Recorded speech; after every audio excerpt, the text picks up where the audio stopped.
Hey, hey, good day. May this be your blessing and your mindset that today was made just for you to discover the goodness of you. And because you are listening to this podcast, because we are sharing in this time and in this space, I just want you to take that in, that you are purposely here.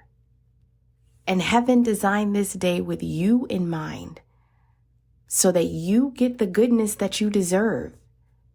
Because today holds everything that you need to be the best version of yourself, for yourself, so that you succeed, so that you win. So let's start the day with some love, some self-love, some self-worth, and self-work, because you are worthy of the work that it takes to live as the best version of yourself. And so that you begin and end the day with goodness. I am so glad you are here. I want to extend to you the warmest welcome. I am Renada, and welcome to Starting Today. Let's get into it. Because today we are talking about closure. Closure. We're talking about what it is, what it isn't, along with the whys and the hows of getting it. And all of this to answer the question, does closure even matter? Is it necessary? If a situation happened, shouldn't I just move on? Everybody says that. Move on. Keep moving forward. Yes. And yes. Yes, you should move on. Yes, you should keep moving forward. But there is a very important detail that sometimes we overlook, and that's the how of moving forward. How do you move forward so that you don't interrupt your peace and so that you don't stop your purpose from being realized for yourself? And that's what we're talking about today. So I want to give you something before we go too far ahead. And what I want to give you is a definition of closure that I think really helps to clarify and contextualize. And before last year, it was not the definition that I had of closure, but it has really helped me in moving forward. So let me share. Closure is the settling of any situation in a way that allows your position on the matter to be known in a clear and concrete way. It requires peaceable communication, along with personal accountability and self-awareness.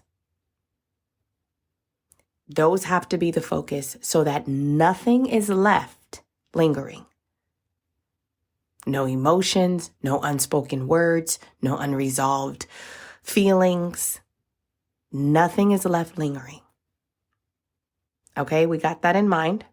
So now that we have that definition, let's talk about some truths that we need to hold as we move forward in this conversation, because closure can be a very, very, very touchy subject, right? Because when we talk about closure, we oftentimes have lingering feelings or triggers or trauma that can be associated to certain situations. And when someone's asking you to look back and address those things so that you can walk forward free, sometimes we get really agitated, we can get mad, we can get frustrated or upset, like, I don't want to go back there. I already buried that. It's dead, it's done. I don't want to talk about it anymore. And I understand that. But if you don't have closure, you cannot move forward free. So let's get these truths, because these are some gems, y'all. 3 truths to hold. Closure allows you to access your blessings and potential. Closure brings clarity and finality so you can see how to best move forward. And closure frees you from carrying burdens of obligation that don't match your making. 3 truths that we are going to hold as we move forward in this conversation, because they are very important, and it helps us to realize how closure needs to look for us, because it will look different for everyone. And you take these tools and use them, adapt them as you see fit for your situation. But I definitely want to encourage you to get closure, and you'll see why as we move forward. And I'm saying move forward, but really we're just digging deep, pulling from within ourselves what we need to move forward free. And recently, there were 2 situations that I encountered as a mom that really helped me to recognize that I was practicing this new understanding, because I'm telling y'all, I just learned this definition of closure last year. And so exercising it, perfecting it, applying it, there are tests that come with that. Like a test of my resolve. Am I really working for closure? Or am I just thinking that I have this new understanding and not living in the understanding? And I don't know about y'all, but I used to just think that closure meant the end of a situation, making sure that a situation came to an end, not necessarily settling a situation in a way that allows my position on the matter to be clear and concrete, not necessarily operating with peaceable communication, or even operating with personal accountability and self-awareness, so that nothing was left lingering. That was not the understanding that I had before. But as I've come to really interpret and live in this, like take this and hold it and to operate by it, I am seeing more and more how essential this is, and how I have an opportunity to model it for my own kids, so that they take away the right understanding for themselves. Because once you get it, y'all, it's good. And it really does free you to move forward. And I am trying to move forward free. And in order to do that, you know how people say at the end of the day? I used to hate that saying, but at the beginning of the day and at the end of the day, the same thing is true. You deserve to move forward free. It's not just at the end of the day, because if you're just looking at everything at the end of the day, that means there's a whole day that has passed you by and you haven't operated for your own good. Your truest self didn't get to show up in every space.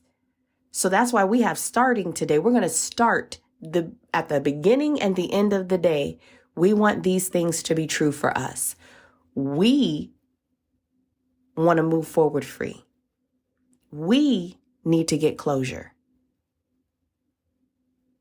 And we work towards that in how we communicate, and how we're accountable, and how we practice self-awareness. So I'm going to tell y'all, because in this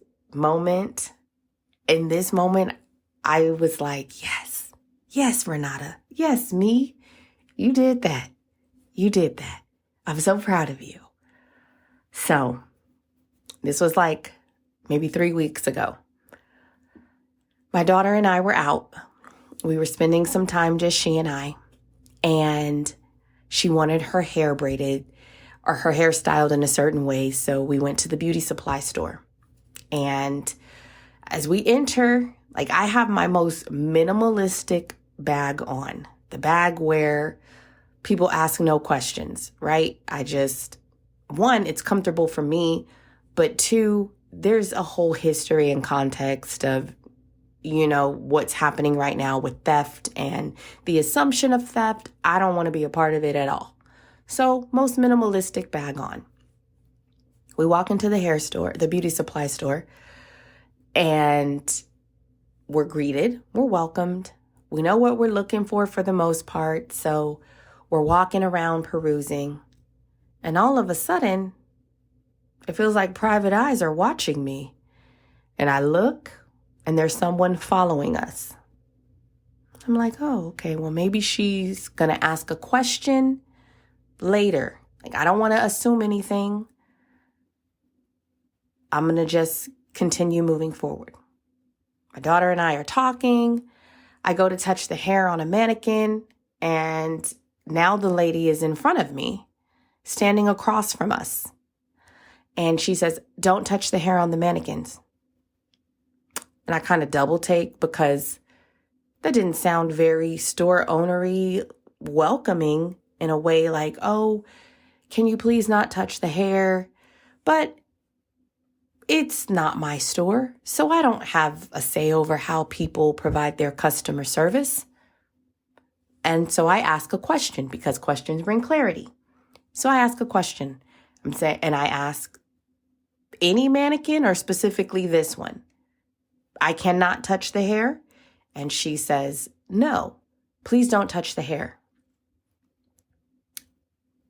Okay, not my store, not my policy, but I have a choice as to whether or not I want to shop there. So my daughter and I keep it moving.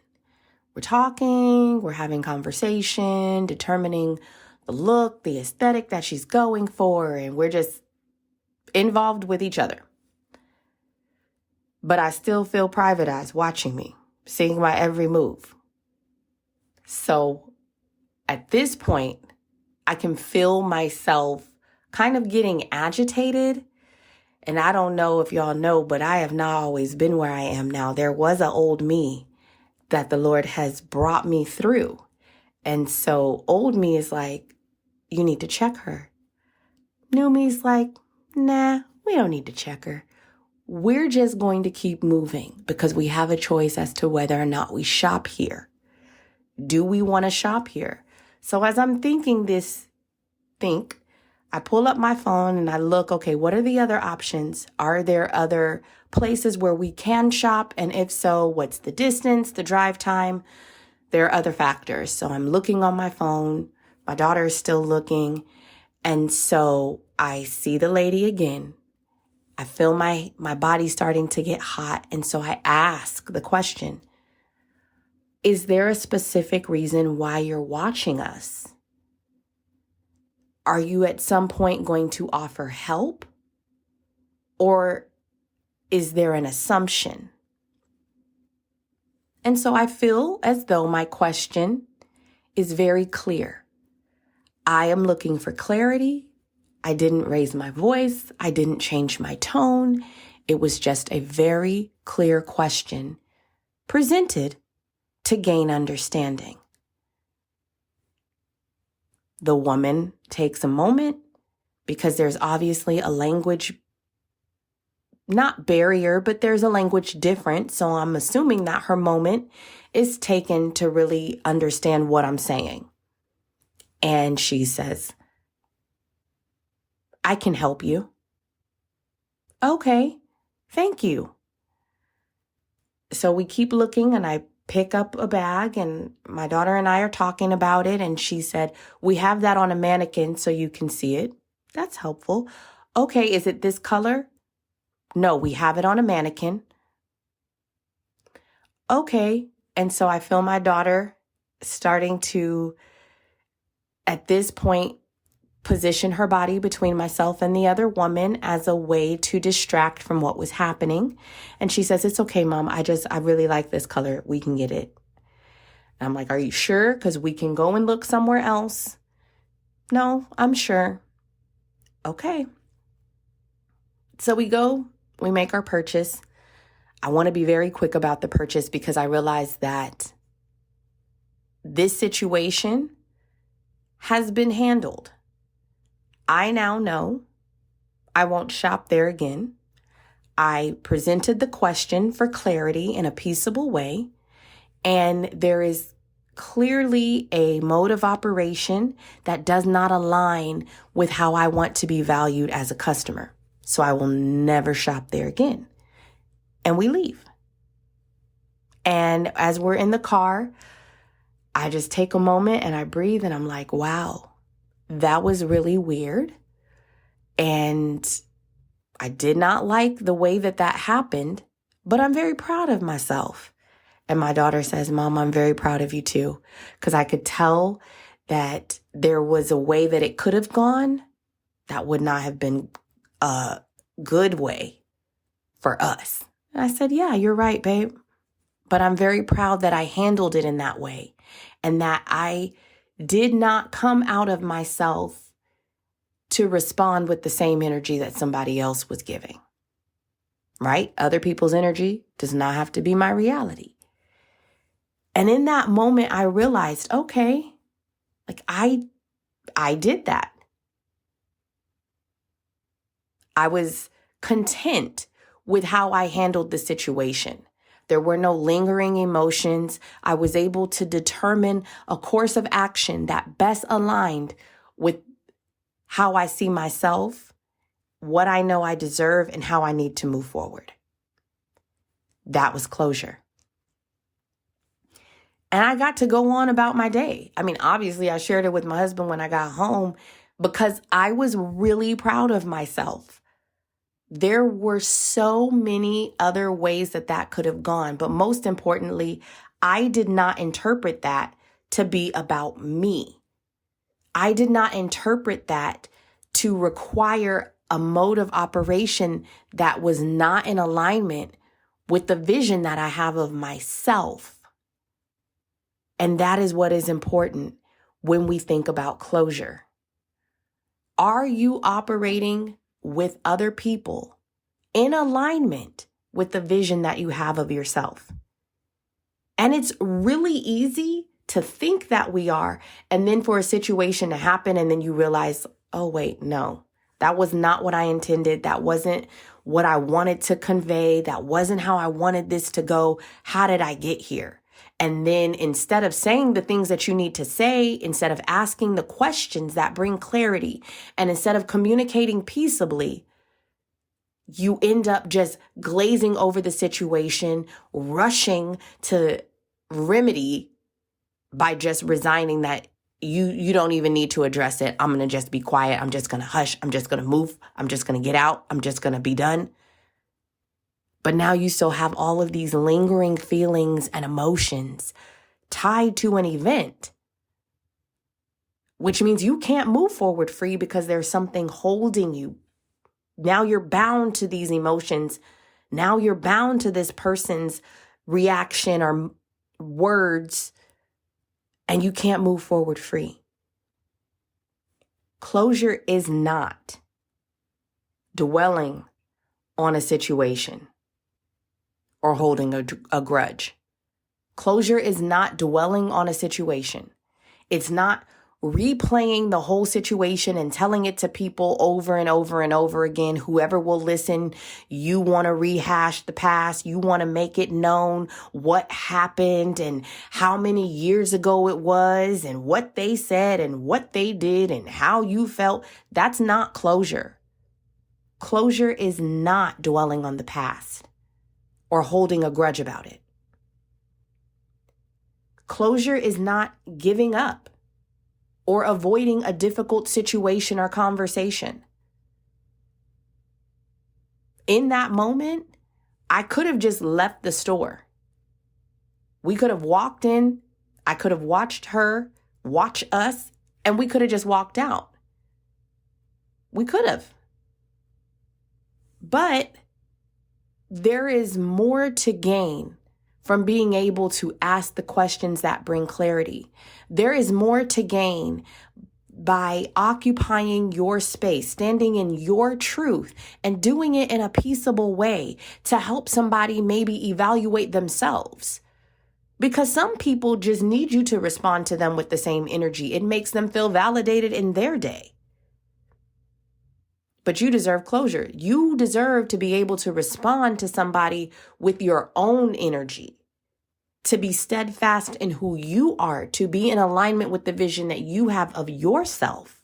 You deserve that.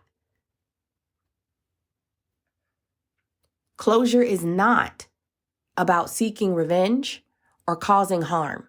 I'm going to give them a piece of my mind. They don't need a piece of your mind. You need all of the pieces of your mind. Because if you give away pieces of your mind, what are you left with? Half a mind, a quarter of a mind? What good does that serve? Don't give away a piece of your mind, but communicate peaceably. We don't have to cause harm. We don't have to check people. We don't have to go off on people. We don't have to do that. But you have every right to ask the questions that bring clarity and to speak your truth. Before I spoke a truth, I needed a question for clarity. Are you standing here for a specific reason? Are you going to offer help, or is there something else? If she would have said there's something else, then I could have said, I'm sorry, what is that? Do you believe that we're going to steal? Do you believe that somehow your inventory is affected by the presence of people? Would you be more comfortable if we chose not to shop here? Then I could have asked more questions and I could have spoken a truth. I'm sorry, I'm uncomfortable with you watching me. That's a truth that I was allowed to speak. I didn't feel it necessary. I felt it more necessary to get the information to bring clarity so that I knew how to move forward. And sometimes that's the most important. It's not causing harm. It's gaining clarity by asking the questions or speaking the truths in a peaceable way. Closure is not about carrying unnecessary burdens or obligations. You don't have to interpret something about yourself based on a situation that involves somebody else. Other people's stuff is about them, not you. So don't take anything untrue based on what people say and do. I will repeat that every episode because that has been the most freeing understanding that I have learned. I don't know about y'all, but I used to believe that other people and their stuff had something to do with me. Even if it was just a smidgen, even if it was just a weensy, eensy, teensy, itsy bitsy piece, some of it had to do with me. And that part I should hold, that part I should carry. No. Other people's stuff is about them, not you. You don't know their whole history. You don't know the backstory, their canon event, as my children would say. You don't know their canon events. You don't know everything that goes into who they are right now in this moment, nor should you try to figure it out. That's a mental burden that you should not have to carry nor hold. You're not infinite. You're not all-knowing. You're not omniscient. So you deserve to give people space to be them and space for you to be you, which means you don't have to worry about causing harm. You don't have to worry about holding on to unnecessary obligations because it's not your job. You don't have to carry the burden of other people's stuff. You deserve to have closure by saying the things that need to be said, asking the questions that need to be asked. You deserve that. Okay, well, it's all said and good, right? When we talk about closure and getting closure, it can be really easy to say these things, but really hard to live these things. And sometimes the question even becomes, is it necessary? Why can't I just move forward without having to dredge up old things, as some people would say? You're not dredging anything up. You're getting the closure that you need to move forward free.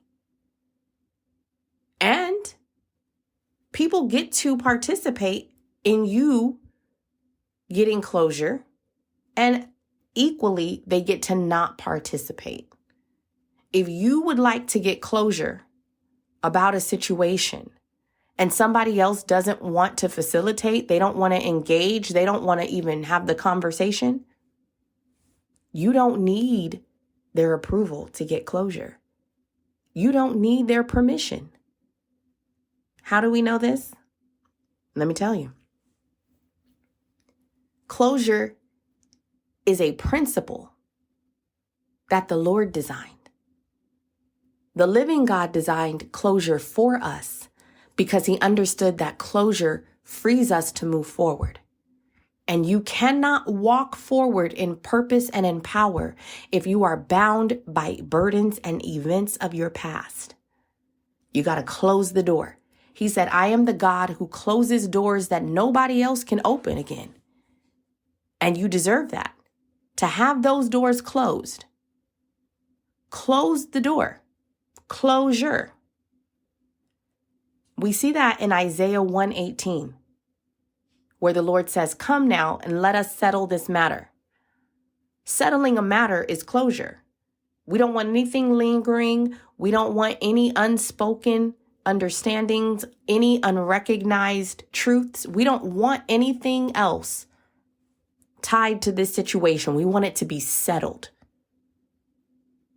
This is closure. This is the principle of closure.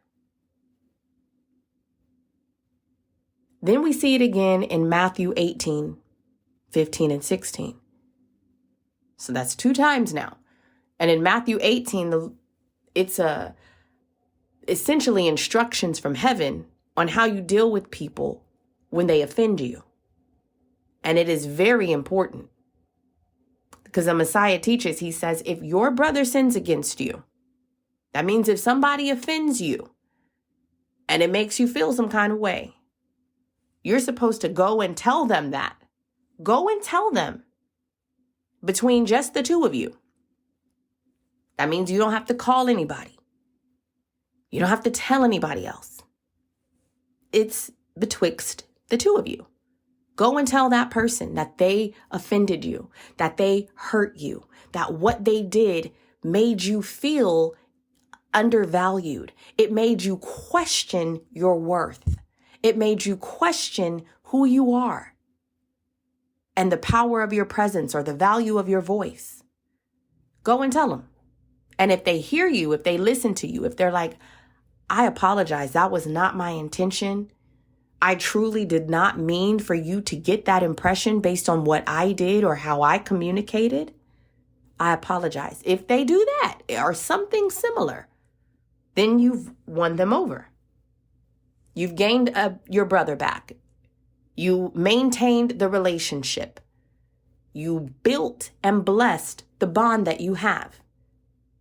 But if they don't listen, then you take 1 or 2 other people and you say, hey, I tried to communicate with this person to share what I was feeling based on the interaction that we had. And I really didn't appreciate it, but I don't want to sit with these feelings too long because I don't want it to change how I see myself. I don't want it to change how I see that person. I don't want to create chaos around me. I would like to resolve this with a right mode of thinking and an appropriate resolution.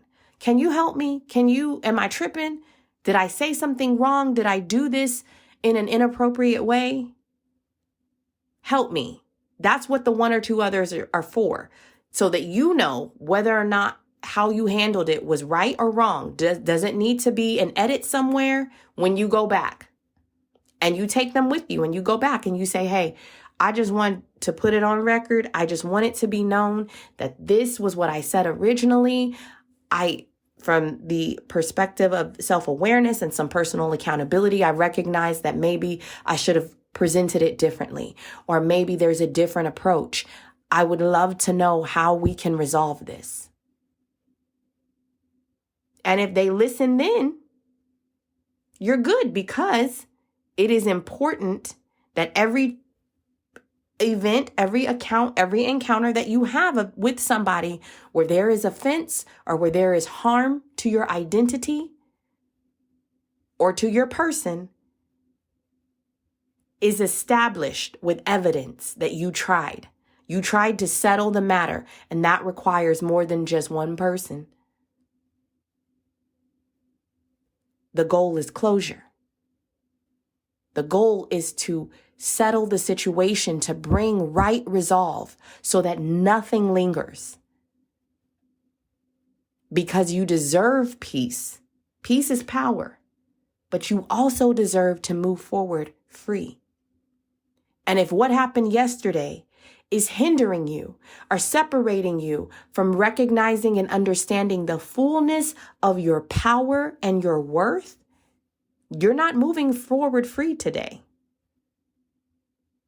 That's why we need closure. And then the last place that the Lord, not the last place, but one of the most final, all-encompassing, well-rounded places where he speaks about closure is Ecclesiastes 7. And I'm telling y'all, when I read this, it was like, wow, okay. This is why we have to get closure.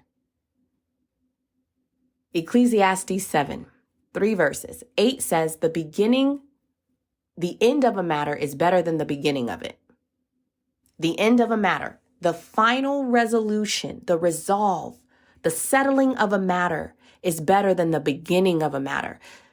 Because at the beginning, there's a lot of stuff that you don't understand. There's some things that have been unspoken. There are some things that haven't been made known, and there's no resolution. We need resolution for closure.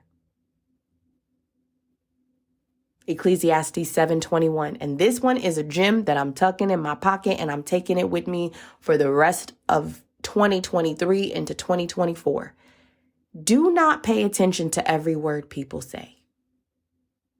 This is the beginning of offense.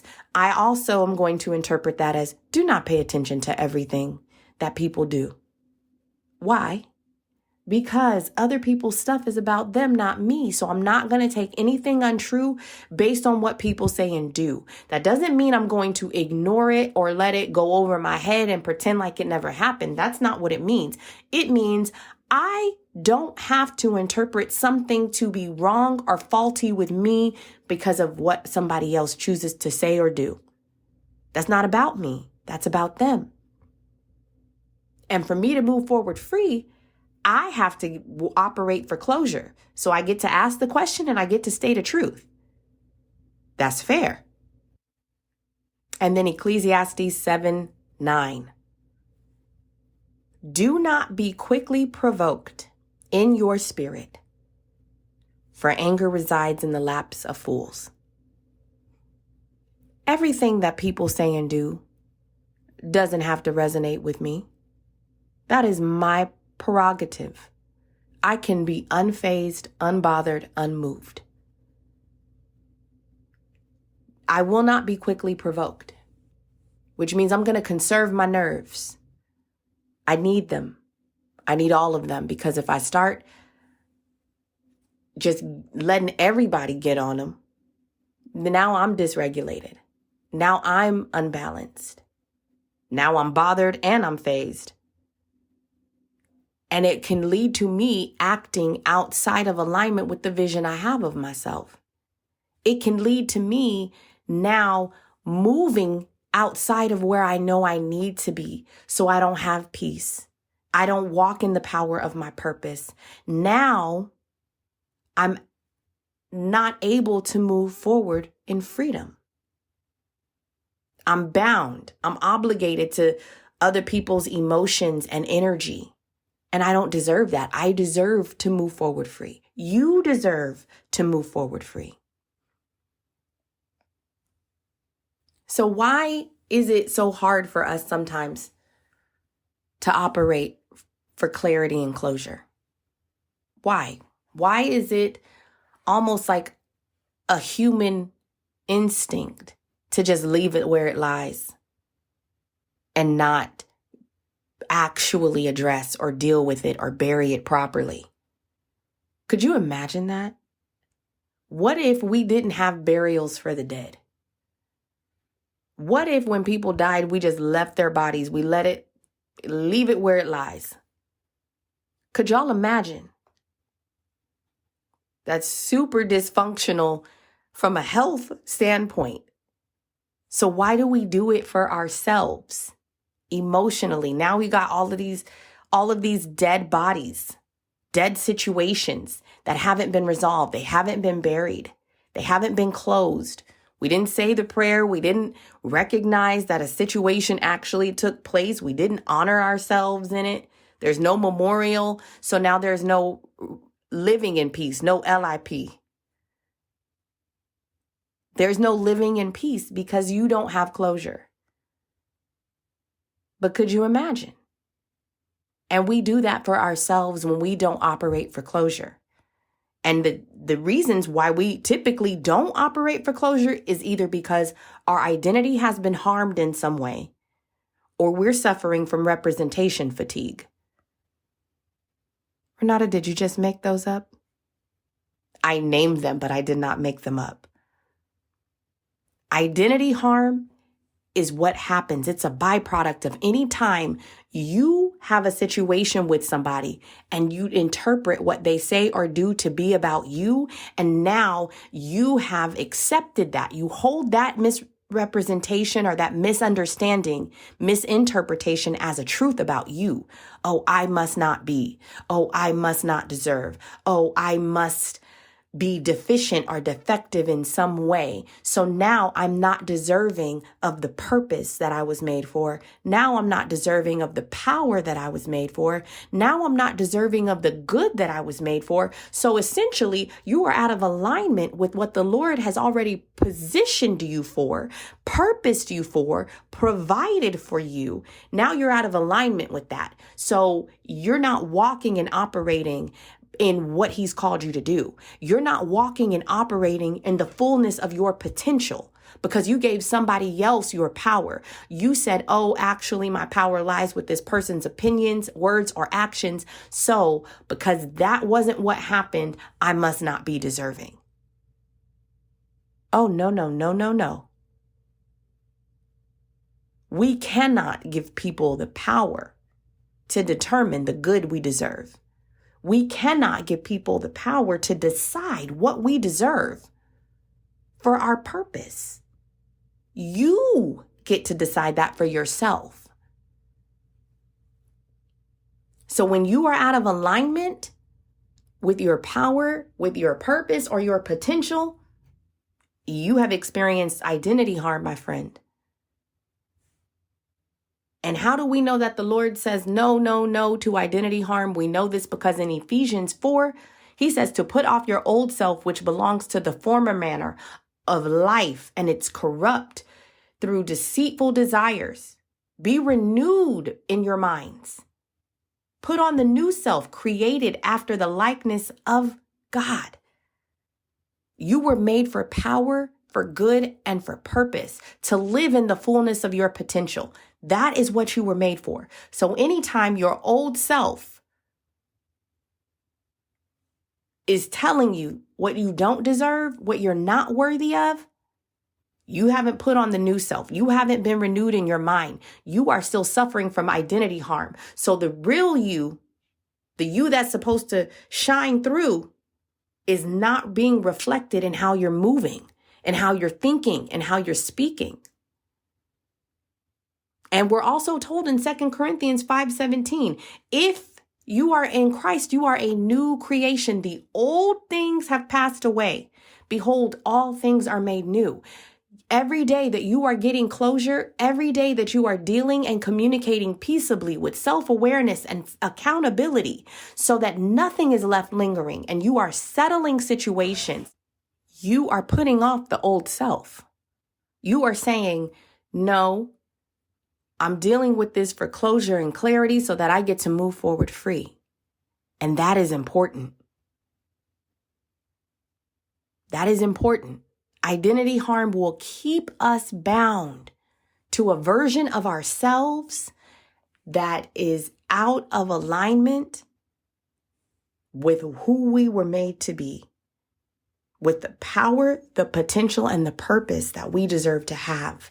And it will keep us stuck, comparing ourselves to other people, diminishing our gifts and talents, denying our worth, and not meeting our needs for the goodness that we deserve.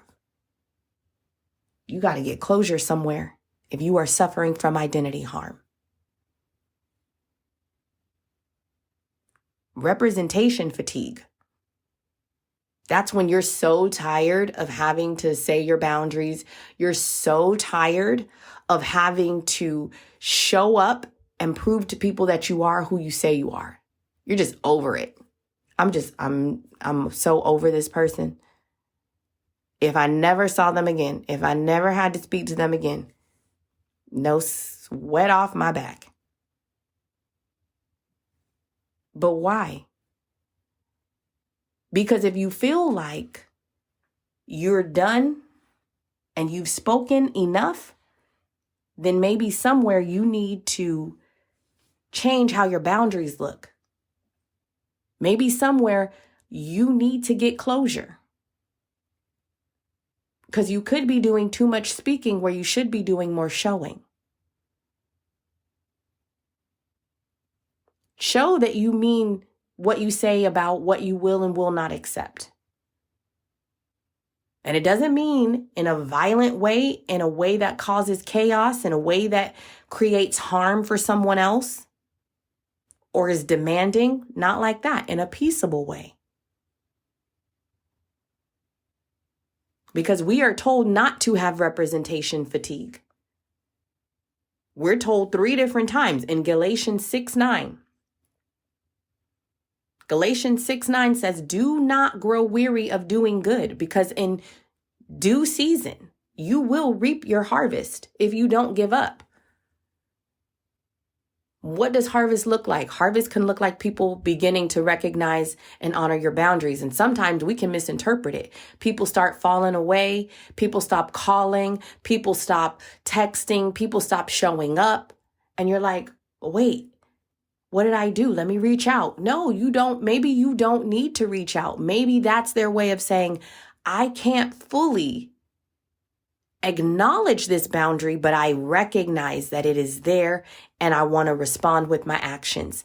So because I know that I'm not the best respecter of boundaries, I'm just disappear.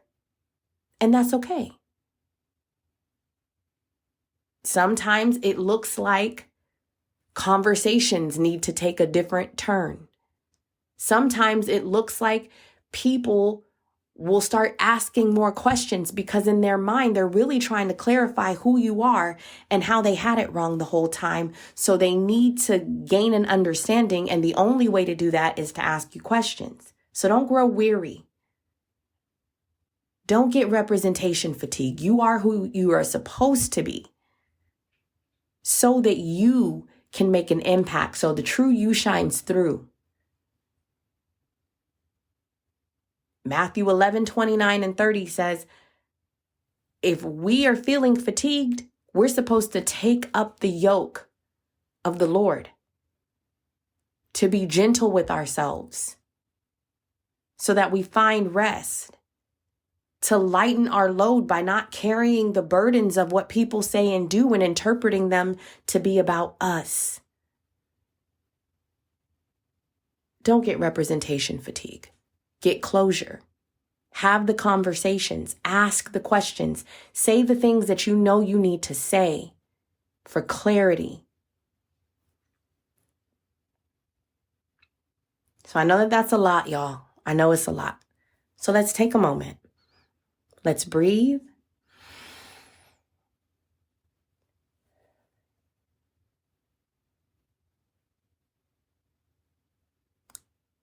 We made it this far. This is a difficult subject. And it's an even more challenging thing to try to do without the tools and the resources. Because a lot of times we misinterpret what closure looks like and we get it wrong. But you deserve to have closure. So let's sit with these truths. We've gone over a lot to know and hold. And I don't want you to feel overwhelmed. This is not overwhelming. It's just different. It will feel different to practice, but it will be such a blessing to live with and in, because you deserve to move forward free. And you can only do that by getting closure.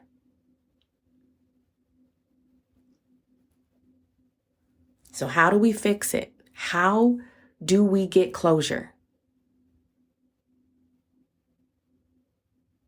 How do you know if you've gotten closure? This is a real quick indicator as to whether or not you've been living to get closure, if you're moving forward free. So stop for a moment and let me ask you, is there any person or situation that stirs up emotion or a physical response when it comes to mind?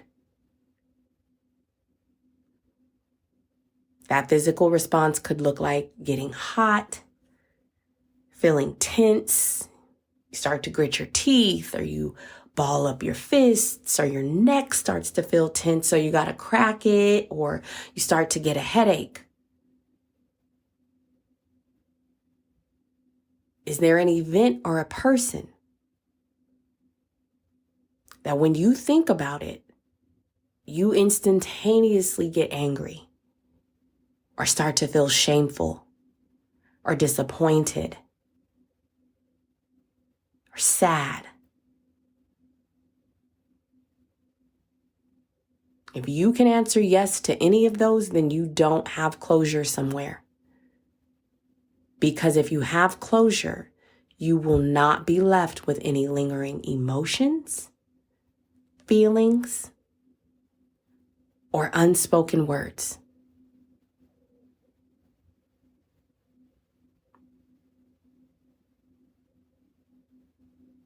I'm going to let you sit with that.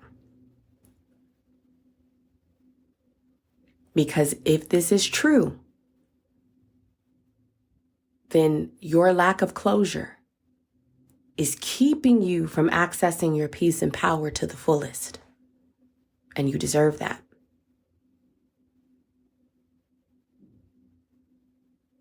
And getting closure requires that we make space for ourselves to process every situation we encounter in truth by practicing self-awareness and accountability, and then making changes that build a bridge for us so that we are living as our truest selves. So how do we get closure? I'm going to give you 3 ways to practice getting closure. 1 is make space. Make space. This is where you give yourself permission to put yourself in the center of the situation that you're experiencing. You at the center of your story. Well, what does that mean? That means you recognize and reconcile. This is your opportunity. You name your feelings. When this happened, I felt this way, and I didn't like how that felt. Name your feelings and identify the impact that it had. This left me feeling like I really didn't deserve to have healthy relationships. Like there was something wrong with me, so I had to settle for whatever I could get. Understand how that event affected you, because that understanding allows you to be present and then to start your healing journey, to access the resources that you need to heal. Do we need to get to the root of some thoughts and feelings? Do we need to go back and address some dysfunction that we thought was functioning? Just because you saw it growing up, just because you accepted it as a reality doesn't mean that it had to be. And remember that other people don't have to participate or give you permission to get closure. So if it's something from your childhood, simply saying, I always thought that talking to or being spoken to in this way was fine because we were family. But as an adult or in the space that I am now, I realize that it's unhealthy and it removes me from my identity. So I no longer want to participate in it. That's closure. And then don't participate in it. Don't accept it. Leave conversations when it starts to happen. Remove yourself from those environments. Because making space for yourself allows you the room to grow. And if you don't give yourself space and permission to have your feelings and then to get to the root of them and process them fully, it will keep you stuck in an event or prevent you from getting to a resolution. And for some people, it looks like solitude. For other people, it's sitting in silence or emoting in a place where you feel safe. Having your emotions and processing and working through them and asking, am I tripping? Was there a different way that I should have handled this? Should I have gone about it differently? Do I need to re-say something with a safe person in a safe space? That's making space for yourself because it helps you to locate and find where you are. This is where I'm at in this situation. And remember, that's part of closure. Settling a situation so that your position on the matter is made clear and concrete. It also helps other people to gauge and identify how they can support you or where they need to step back. That is also important.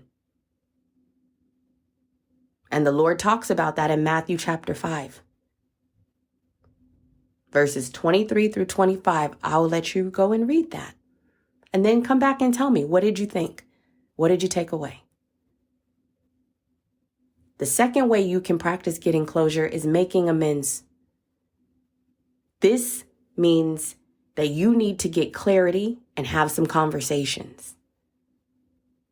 And this is the place that requires the most accountability and self-awareness, because this is where you say, okay, well, maybe how I acted, maybe how I was speaking, maybe how I was engaging gave the impression that I was willing to accept that thing. And if you've allowed yourself space to self-truth from making space and locating yourself, you've given yourself permission to go through the process of recognizing your feels and your emotions, it helps you to better have the conversation because now you know where you are and where you want to be. So you know the questions or you know the boundaries, the statements of truth that you need to say in conversation to get to where you want to be. If I'm dealing with hurt in my marriage and I've located myself and I'm saying, what is at the root of this? Maybe it's feeling unappreciated. Now I get to have the conversation that says, hey, honey, husband, wife, spouse, partner, when you do this thing or when this event happened, I felt as though I was not able to show up as my best self because my contribution was being undervalued. And I'm finding that it's difficult to stand in the fullness of my worth and even want to continue doing this thing because it doesn't seem appreciated. Can you help me to recognize how we can communicate better so that this doesn't happen again? Can you help me to understand if you're interpreting my actions in the same way that I'm meaning for them to come across? Because I think there may be a disconnect. That conversation opens up the door for new perspectives and new understandings and for an opportunity to collaborate so that this situation doesn't become a lingering thing in the marriage or a source of emotion or emotional hurt that we hold and then misinterpret and misidentify ourselves. For some people, it will require an apology or saying that you apologize, you forgive, because new boundaries, in order for new boundaries to exist, forgiveness has to take place. You have to forgive yourself. You have to forgive somebody else and release yourself to move forward. The only way that you can establish a boundary is if you intend on moving forward, because your boundaries are for you. If you make your boundaries for other people, they confine you. So your boundaries are for you. and you don't want people to get the wrong impression of what you're willing to accept or to start taking offense from everything, remember, do not be easily provoked. Remember, what other people say is about them. What other people do is about them. So we're not going to hold on to the offenses. But we do have an opportunity to ask the questions, to bring clarity. And we do have the opportunity to share statements of truth peaceably. And we see that in Isaiah 1:18 when the Lord says, come, let's settle this matter. That's making amends. And then we make changes. And this is your chance to fully implement your boundaries. Make adjustments, change your routines, change your pattern of thinking, change your habits, change your friend group, join a support group, start working out, start eating different, start going to sleep different, create a sleep hygiene routine, practice mindfulness, start meditating, start walking, whatever you need to do to change your routine that allows you to serve as your best self or to meet your needs so that you can walk in clarity. That is what you have to do. Because when you make amends and you don't make changes, you don't have closure. Change is the tangible way that we help our brain and our body and the people who interact with us realize the difference in the internal and external versions of ourself, where we align with the purpose, the potential, and the power that we were made to have and hold. Change is the only way to do that. And change looks different for each of us. But it all comes from the same motivation, the same place. And that's to redirect, to change our environment, to redirect our energy and our efforts in a way that reflects the desire that we have for our best self, so that our true self, the true you, shines through when you make changes that align with the vision of who you were made to be. When you let go of the identity harm, when you let go of the representation fatigue, when you fully realize and recognize that closure allows you to access your blessings and your potential for your best self. Closure allows you to move forward free. Closure allows you to not hold on to any burdens or obligations. When you have fully recognized that through the changes that you've made, you're unstoppable. Because you're owning your power. You're saying, I have the power to decide. Nobody else gets to decide what I deserve. Nobody else gets to determine the good that I am worthy of. Without closure, we are not able to access the blessings and to live as who we've been made to be. Are there any places that you need closure? If there are, I would encourage you to practice making space for yourself. I would encourage you to practice making amends, having some conversations, practicing some self-awareness and some personal accountability. I would encourage you to ask questions for clarity, to communicate peaceably, and make the changes that you need to make so that you can get the closure that you need to move forward free. I am so proud of you for making it through this conversation. I know it was a long one and I know it's a challenging one, but you deserve it. You deserve to live in the power, the purpose, and the potential of who you have been made to be. So I want to encourage you to make your moments matter today. Give yourself the goodness that you deserve to live in the light of truth. Don't forget to take into tomorrow the lessons of today, y'all. Be gracious with yourself, be patient, and be loving to yourself. You got this. It's different. It is different, but you can do it. May the peace of Yah be yours, so that as you work to get closure in those areas that you have identified, you recognize your power, you feel so equipped for your purpose, and you stand fully in your potential. We'll talk soon, y'all.